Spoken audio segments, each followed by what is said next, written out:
In this lecture, we shall discuss how to use vectors in order to solve problems in 3D geometry. We will begin with the definition of a basis of a space. Definition.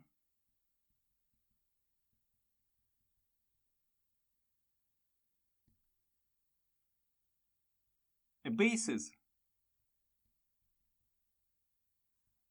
of space is a set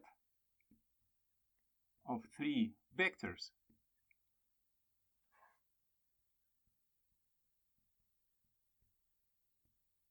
u, v, and w,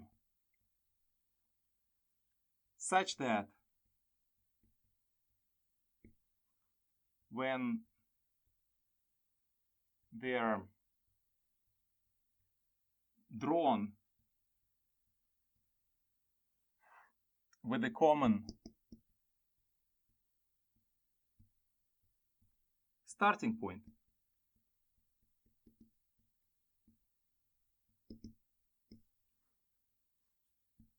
so that is if u is AB, V is AC, and W is AD, the 4 points A, B, C, and D do not lie in the same plane.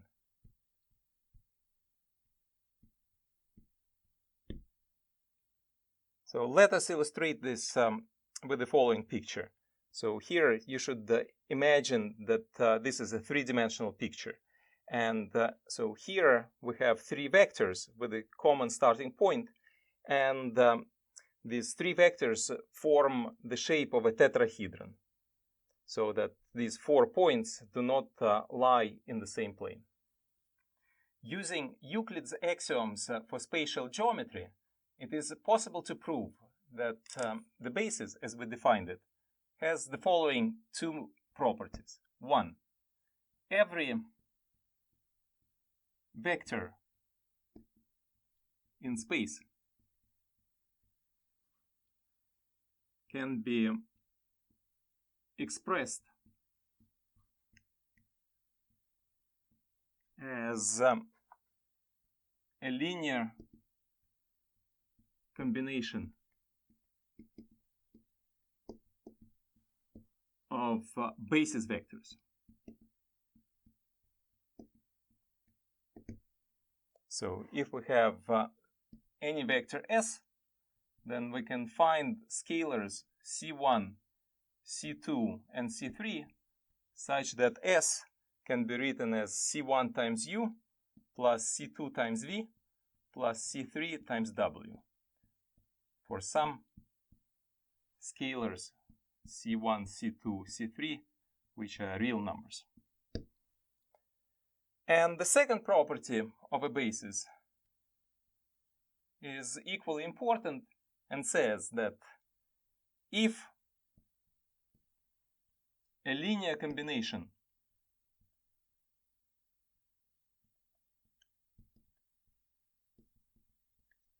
of basis vectors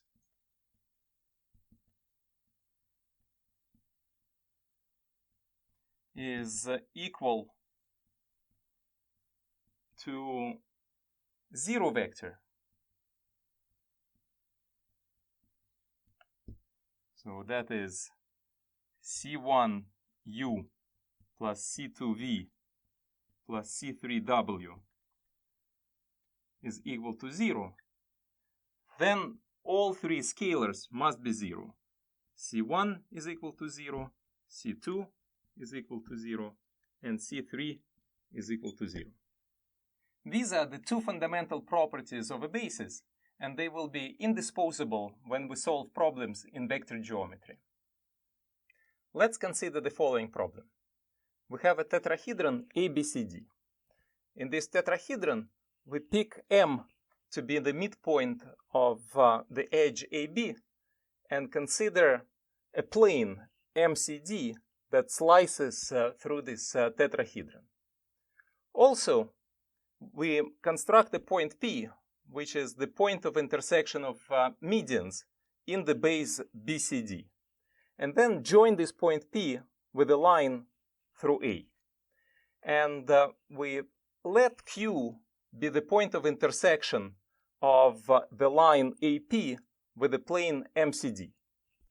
What we need to find is we need to find the ratio in which the plane MCD cuts the line AP. So that is, we need to find the ratio of AQ to AP. The first thing to do is to construct a basis. And the convenient basis associated with this tetrahedron would be the following. So we can take U to be AB, V to be AC, and W AD. So here we have these three vectors, U, V, and W. Next step is to take interesting vectors and express them as linear combinations of the basis vectors. Well, let's start with the vector BK. So we use head-to-tail rule, and we can write BK as BC plus CK. Now, right, I forgot to tell you about the point K. So K is the midpoint of CD, and we need it so that we have a median BK in the base here. Right, and so here we have, so BC we can further decompose as BA plus AC, and CK, so because K is the midpoint of CD, so this can be written as 1/2 CD. So then we do the same thing for CD. So what we have is, so BA can be written as minus AB plus AC plus 1/2 CA plus AD. And now we can relate this to basis vectors. So minus AB is minus U, AC is equal to V, and we have 1/2 CA is negative V, and AD is W. And combining this together, we get negative U plus 1/2 V plus 1/2 W. The next vector we want to consider is the vector BP. And to express this vector, we use the fact that the point of intersection of medians cuts them in proportion 2 to 1. So if we consider the median BK in the base BCD, then we can write that BP is 2/3 of BK. And BK is obtained here. So what we get is minus 2/3 U plus 1/3 V and plus 1/3 W.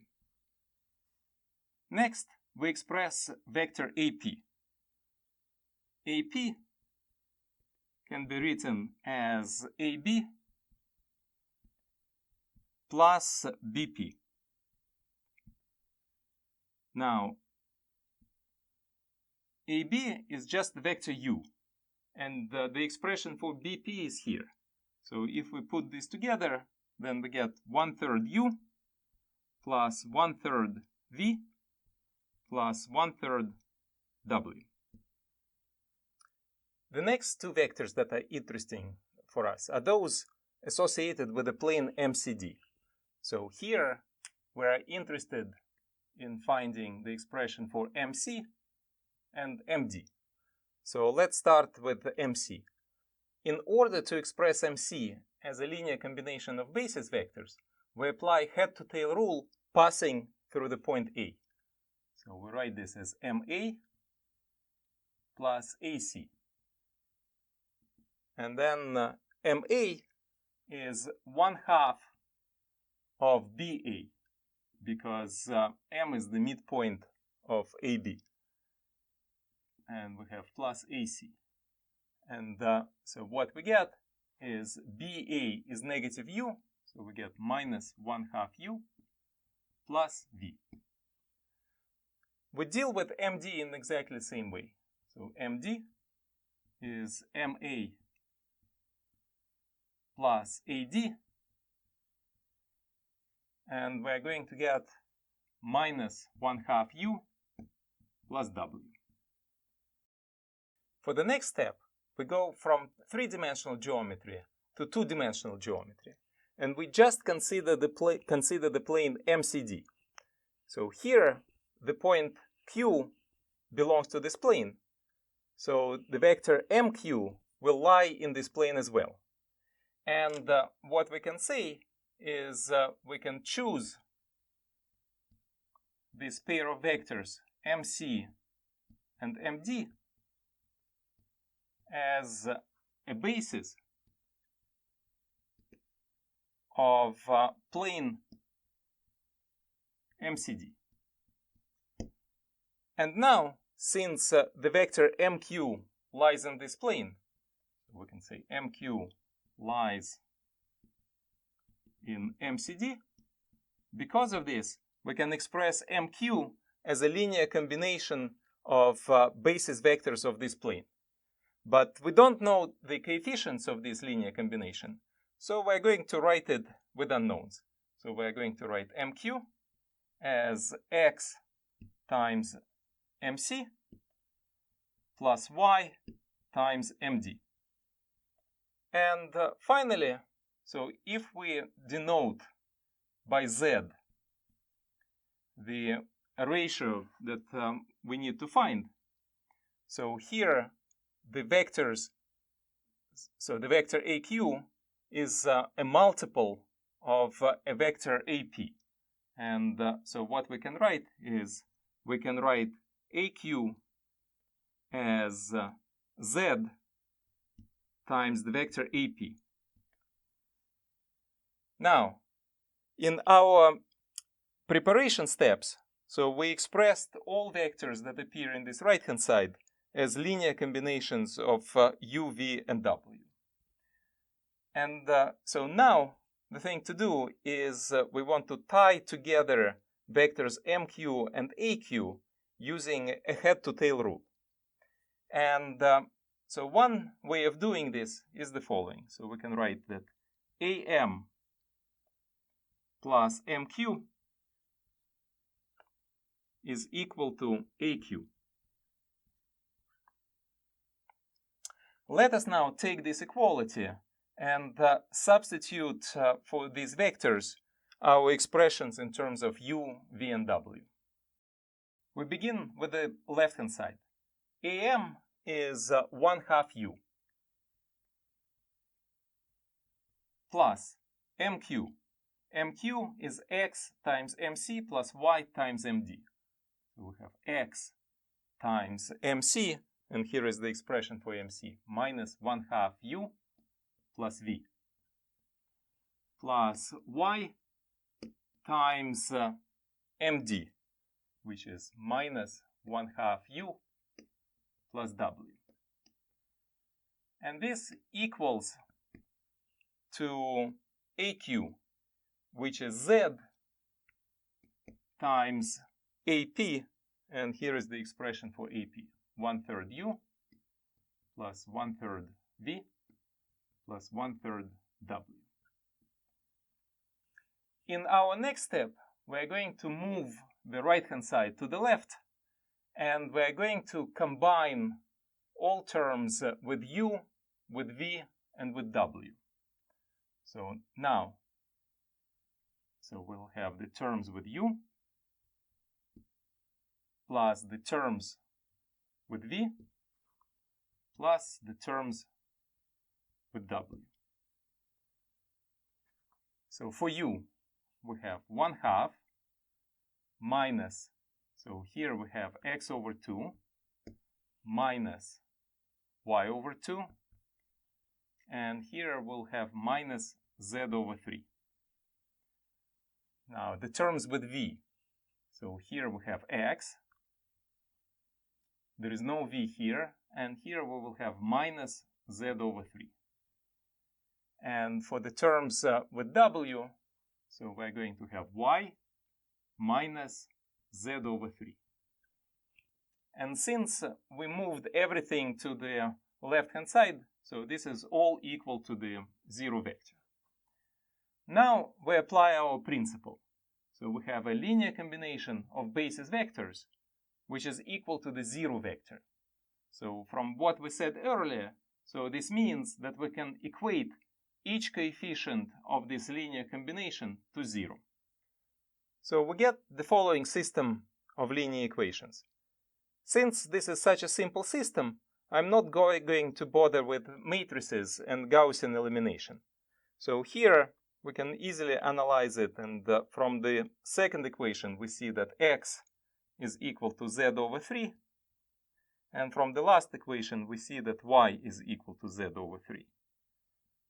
Now, if we substitute these two expressions in the first equation, and then we're going to get 1/2 minus z over 6 minus z over 6 minus z over 3 is equal to 0. So now, moving z terms to the right-hand side, we get 1/2 is equal to 2z over 3, and expressing z from here, we get that z is equal to 3/4. And this is exactly what the quantity that we seek. So here we need to find the ratio of AQ to AP, and what we see is that this ratio is 3/4. So this means that the point Q splits AP in proportion 3:1. Let's consider another problem on geometry of solids. So here we have a parallelepiped ABCD EFGH. So a parallelepiped is a three-dimensional generalization of a parallelogram. And let's choose K, a midpoint on AE, and consider the plane BCK. And also consider the diagonal AG in this parallelepiped. And we choose the point Q to be the point of intersection of the line AG with the plane BCK. What we want to determine is we want to determine the ratio in which this point Q cuts the diagonal AG. So we want to find AQ over AG. The first thing to do when we solve these problems is fixing a basis. And here we will choose the following basis. As vector U, we will choose AB. As V, we choose AE. And as W, we choose AD. Since we have a parallelepiped, here we have lots of equal vectors. And the vector AB, for example, is equal to the vector DC, and it's equal to the vector EF, and is equal to the vector HG. So all of these vectors are equal to U. Now, let us start expressing some interesting vectors in terms of our basis vectors. So the first interesting vector is the diagonal. So what is AG? So here we can use head-to-tail rule, and we can write this as AB plus BF plus FG. And so AB is our U. So AE is V, but So what we have is BF is equal to AE. So this is vector V. And the vector GF is equal to the vector AD, which is our W. And what we get is that the diagonal AG is equal to U plus V plus W. The next pair of interesting vectors are those that are associated with the plane BCK. So here we can write that BK is equal to BA plus AK. Now BA is negative AB, and AK, since K is the midpoint of AE, so this is 1/2 of AE. And this becomes negative U plus 1/2 V. And we have another vector BC, but this vector is equal to AD, and so this is just W. For the next step, we restrict our attention to the plane BCK, and we choose this pair of vectors that we have here, BK and BC, as a basis in plane BCK. Then any vector that lies in this plane can be expressed as a linear combination of these basis vectors. In particular, the vector BQ lies in the plane BCK, and hence we can write BQ as a linear combination of BK and BC, only because we don't know the coefficients of this linear combination. We use the unknowns. We'll write x times BK plus y times BC. Next, let us look at the line AG. So the point Q belongs to this line. And so if we denote this ratio by Z, so then we can express AQ as a constant multiple of AG in the following way. So we can write that AQ is Z times AG. As a next step, we are going to connect vectors AQ and BQ through head-to-tail rule. And we can do it in the following way. We can say that AB plus BQ is equal to AQ. And now let us start putting everything together. So we're going to substitute here our expressions for all these vectors in terms of basis vectors. Well, AB is simply equal to U plus BQ. So BQ is x times BK plus y times BC. So we have x times BK, and here is the expression for BK, minus U plus 1/2 V plus y times BC. So this is y times W. And this is equal to AQ, which is Z times AG. And AG is U plus V plus W. Next, let us move everything to the left-hand side and collect the terms with U, with V, and with W. So the contribution for U, 1 from here. So from here we get minus x, and from here we get minus z. Terms with V. Here we get 1/2, or we get x over 2. No V here, minus z.